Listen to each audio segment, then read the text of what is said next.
Karibu sana kwenye channel yetu pendwa ya Apostle Katambi. Nichukue fursa hii kukaribisha katika mafundisho ya neno la Mungu na mafundisho ya neno la Mungu kwa watu wote. Siku ya leo tutazungumza kwa habari ya kikao cha giza. Kikao cha giza katika ulimwengu wa roho cha usiku wa manane. Vikao vya giza katika ulimwengu wa roho vya usiku wa manane. Kikao cha giza ni nini? Na kikao cha usiku wa manane ni nini? Naomba unifuatilie katika somo hili, na kama ni mara yako ya kwanza, tuna vipindi vingi tumekwisha kuandaa. Uweza ukaangalia hapo chini masomo mbalimbali ambayo tumeandaa. Kwa nini unaomba unapiga miayo? Kwa nini unaomba unasikia usingizi mzito? Kwa nini unaomba unasikia uchovu? Tumeandaa vipindi mbalimbali.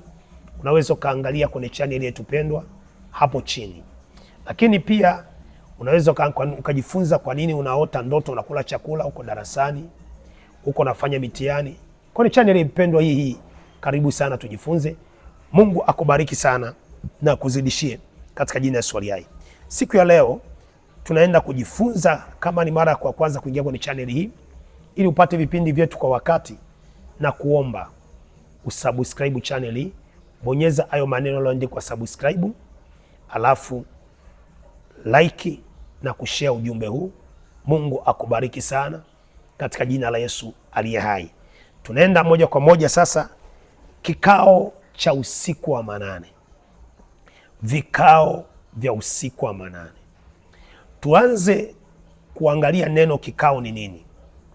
Ni mkusanyiko wa watu zaidi ya mmoja. Ni mkusanyiko wa watu zaidi ya mmoja. Kwa nini niseme zaidi ya mmoja? Huwezi kufanya kikao ukiwa mtu mmoja. Lazima mwe wawili, watatu, wanne, watano na kuendelea.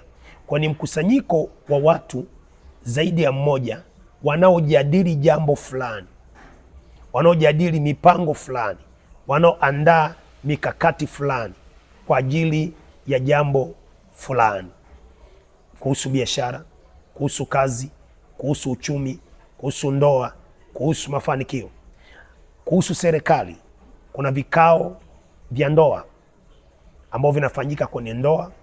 Kuna vikao vya harusi ndio vinafanyika kwenye ndoa. Lakini pia kuna vikao ambao vinafanyika kwa ajili ya ukoo, ukoo unaoishi, ukoo unaotoka. Kuna vikao vinawekwa katika ulimwengu wa roho, katika ulimwengu wa mwili. Lakini pia kuna vikao vya nchi, kuna vikao vya vyama. Lakini leo nazungumza kikao cha giza katika ulimwengu wa roho. Kwa hiyo tutaweza kugawanyisha somo hili katika maeneo makuu mawili. Eneo la kwanza tutaweka kwenye kikao, kuna aina kuu za vikao aina mbili. Kuna kikao cha kwanza cha ulimwengu wa roho wa giza, na kuna kikao cha pili cha ulimwengu wa roho wa nuru. Narudia tena, kuna kikao cha Mungu na kuna vikao vya giza katika ulimwengu wa roho. Na katika vikao hivyo leo ninafundisha kwa habari ya vikao vya ulimwengu wa roho wa giza, ambavyo ndio nataka nifundishe wanavyojadili kwa habari ya maisha yako, wanavyojadili kwa habari ya uchumi wako, wanavyojadili kwa habari ya kazi yako, kwa mafanikio yako. Andiko kuu ambalo tutakaosimama nalo katika ulimwengu wa roho, kitabu cha Matendo ya Mitume sura ya kwanza mstari wa 21. Matendo ya Mitume sura ya kwanza mstari wa 21. Nafundisha kikao cha giza katika ulimwengu wa roho, wanaokaa kujadili kuharibu maisha yako, wanaokaa kujadili kuharibu kazi yako, wanaokaa kujadili kuharibu uchumi wako katika ulimwengu wa kiroho.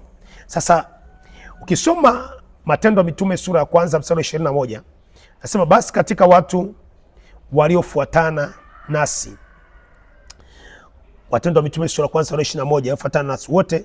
Na hapo ndo tutaanza kuangalia kikao cha gizani ambacho wanakaa wanapanga mabaya kwa ajili ya familia, mabaya kwa ajili ya uchumi katika ulimwengu wa kiroho. Matendo ya Mitume sura ya kwanza, hapo ndo tutaanza kuangalia mstari wa 20. Tutaangalia mstari wa 20. Maandiko yanasema mstari wa 20. Matendo ya Mitume sura ya kwanza mstari wa 20. Maandiko yanasema, kwa maana imeandikwa katika chuo cha Zaburi, kikao chake na kiwe ukiwa, wala asiwepo mwenye kukaa humo tena. Kwa maana imeandikwa, Matendo ya Mitume sura ya kwanza mstari wa 20.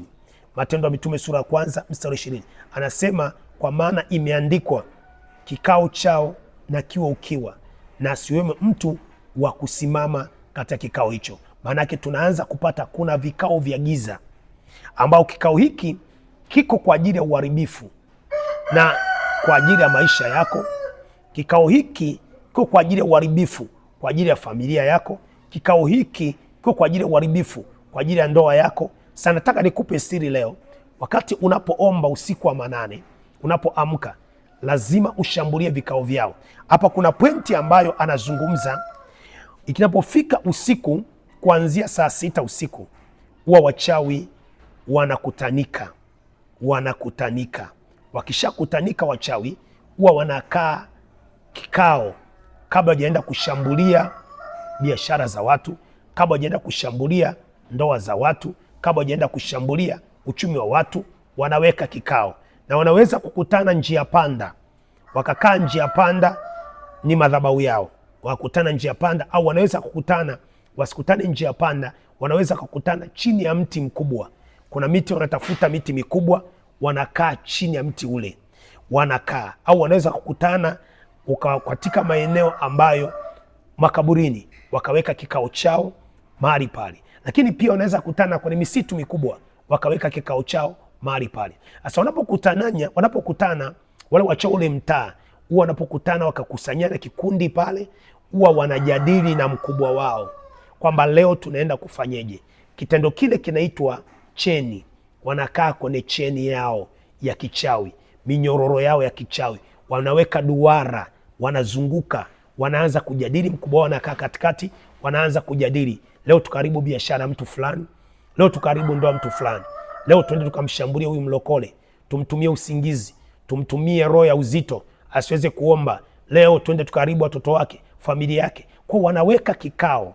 Sasa katika Mungu wa roho, maamuzi wanayoyatoa ili kukushambulia biashara yako, maamuzi wanayoyatoa ili kushambulia kazi yako, maamuzi wanayoyatoa ili kushambulia uchumi wako, ni yanatokana na kikao chao katika ulimwengu wa roho. Kwa hiyo usiku wa manane, unapotaka kuharibu maamuzi yao au ajenda zao, kabla hawajaja kukushambulia, kabla hawajaja kupambana na maisha yako, kabla hawajaja kupambana na uchumi wako, laiti cha kwanza lazima usambaratishe kikao chao walichoweka kwa ajili ya maisha yako. Ndio maana kwenye Zaburi, ndio maana kwenye Matendo ya Mitume sura ya kwanza mstari wa 20, maandiko yanasema ya kwamba kikao chao na kiwe ukiwa, na usimamizi wao utwaliwa mateka, na asiwepo mtu wa kukaa humo. Maana yake Mungu alikuwa anampa siri Daudi kwamba kabla hawajakushambulia wewe, kabla hawajashambulia uchumi wako, kabla hawajashambulia kazi yako, cha kwanza wanaanza na kikao.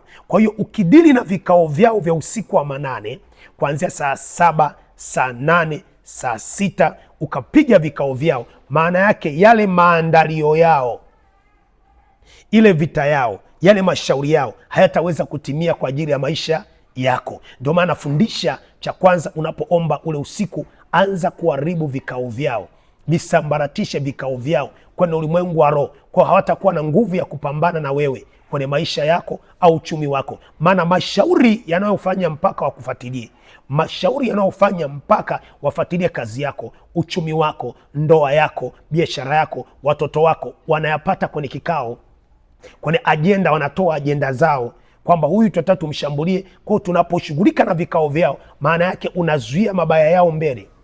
Unaposhughulika na vikao vyao, maana yake unazuia mipango yao mbele kabla. Kwa utakuta utaandaa mambo au vitu havitaweza kukupata kwa sababu unawasambaratisha kwenye vikao vyao.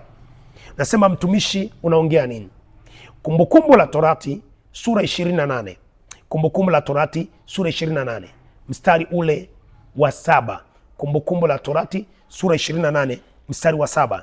Nafundisha kikao chao ndio kinatoa maamuzi katika ulimwengu wa roho wa giza usiku. Kwa ukishambulia kikao chao, wanakuwa wana nguvu. Kwa Kumbukumbu la Torati sura 28, nadhani kuanzia mstari ule wa 7 pale, maandiko yanasema unasema maadui watakuja kwa njia moja na watasambaratika kwa njia 7. Kumbukumbu la Torati 28 mstari wa 7 anasema maadui watakuja kwa njia moja. Nitasoma katika jina la Yesu. Bwana atawafanya adui zako wainukao juu yako kupigwa mbele yako, wala watakutokea kwa njia moja, lakini watakimbia mbele yako kwa njia 7. Mungu anasema watakuja kwa njia moja maadui yako wakaao mbele yako. Hapa anasema maadui yako wakaao mbele yako. Naomba udake pointi. Anasema maadui zako wakaao mbele yako. Kuna wachawi wanaokaa mbele yako vikao. Kuna wakuu wa giza wanakaa mbele yako vikao kwa ajili yako, kwa ajili ya biashara, kwa ajili ya uchumi, kwa ajili ya ndoa, kwa ajili ya kazi, wanakaa vikao. Sasa Mungu anasema utawasambaratisha kwa njia 7. Maana yake, kwa nini Mungu adili na vikao vyao? Kwa nini Mungu adili na vikao vyao? Kwa nini Mungu awe makini na vikao vyao kuvisambaratisha? Maana yake anajua wakiwa wako kwenye kikao hawana ajenda moja. Wakiwa wako kwenye kikao hawana mpangilio mmoja. Kwa hiyo kinacholeta maamuzi kwenye maisha yao au matokeo makubwa ya uharibifu kwenye maisha yao ni kikao chao walichokiandaa katika ulimwengu wa roho. Kwa hiyo piga kikao cha adui. Adui atakuwa na nguvu kwenye maisha yako. Mungu akubariki sana. Tuma moto wa damu ya Yesu usiku wa manane kwenye vikao vyao. Sambaratisha kwa moto wa damu Yesu. Sambaratisha kwa jina la Yesu. Piga, vuruga vikao vyao. Sambaratisha wasimamizi wao katika ulimwengu wa roho, na utaona vita vimeisha.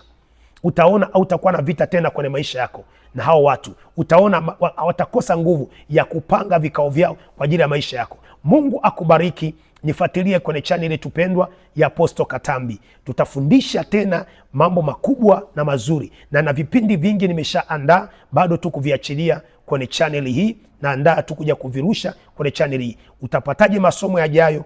Naomba usubscribe chaneli hii, na usubscribe chaneli hii, bonyeza maneno yaliyoandikwa subscribe, na baada ya kusubscribe chaneli hii utakuwa ni mtu wa kwanza kupata masomo yetu kwa wakati. Na pia share jumbe zetu. Mungu akubariki, na neema ya Mungu iwe juu yako, na uweza wa Mungu uwe juu yako, na kutakia siku njema katika jina la Yesu na kwa damu Yesu aliye hai. Na pia unaweza kuwasiliana na mimi kwa namba ya simu ifuatayo 07858909 mwisho 16. Apostle Katambi, piga simu hiyo, utawasiliana pamoja katika jina la Yesu aliye hai.